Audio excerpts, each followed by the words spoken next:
دوستو، آج ہم آپ کو اللہ کے سب سے بڑے ولی حضرت نوح کے بارے میں بتائیں گے۔ کیسے انہوں نے حضرت نوح کی بات نہ مانی اور کیسے اللہ نے اس پوری قوم کو تباہ اور برباد کر دیا، پھر دنیا دوبارہ سے آباد ہوئی۔ آئیے شروع کرتے ہیں اس واقعے کو۔ دوستو، حضرت نوح علیہ السلام کا تذکرہ قرآن مجید میں بھی 42 مرتبہ آیا ہے۔ حضرت آدم کی اولاد دنیا میں خوب بڑی اور آہستہ آہستہ یہ خدا کو بھولتے گئے جس نے اسے پیدا کیا تھا اور جو ان کا پالنے والا ہے، اور شیطان کے بہکائے میں آنے لگے جس نے حضرت آدم علیہ السلام کو جنت سے نکلوا دیا تھا۔ شیطان کے بہکائے میں آ کر وہ لوگ بتوں اور آگ کی پوجا کرنے لگے اور ایک خدا کے بجائے مٹی اور پتھر کے بہت سے خدا بنا لیے۔ اپنے ہاتھ سے اپنا خدا بناتے اور پھر ان سے مانگتے، حالانکہ یہ مٹی اور پتھر کے خدا اپنے لیے بھی کچھ نہ کر سکے۔ ان کے لیے کیا کرتے؟ اللہ تعالیٰ نے جو اپنے بندوں سے بڑی محبت رکھتا ہے، اس کو یہ کبھی گوارا نہیں کہ اس کے بندے شیطان کے بہکائے میں آ کر اللہ کے علاوہ کسی اور کی عبادت کریں، اور اس کی سزا یہ ہے کہ مرنے کے بعد اس کا ٹھکانہ دوزخ ہے۔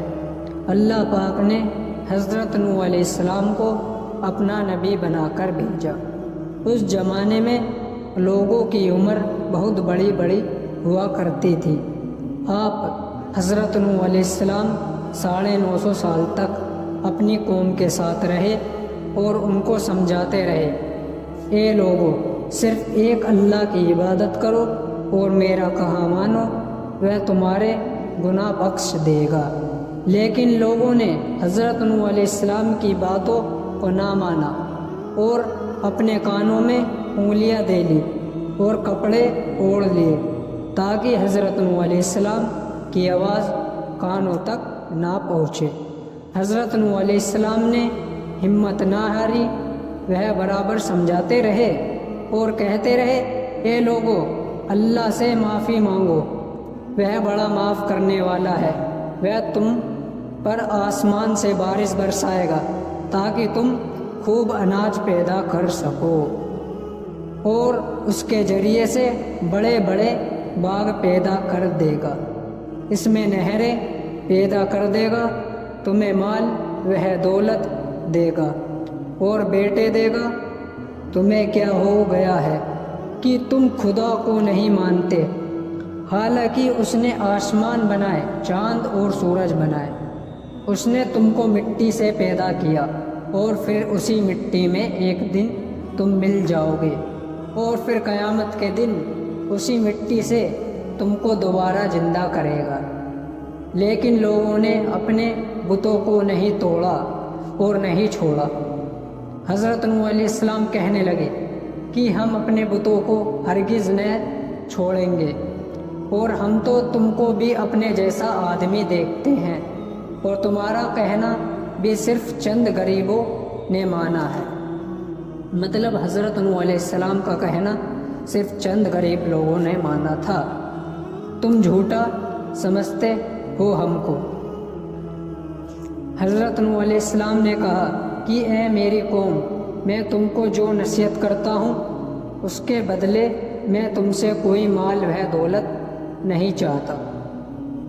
جو غریب آدمی مسلمان ہوئے اور اللہ پر ایمان لائے، ان کو میں اپنے پاس سے نکال دوں تو خدا کے عذاب مجھ سے کون بچائے گا؟ اگر میں ایسا کروں گا تو بہت ناانصاف ہو جاؤں گا۔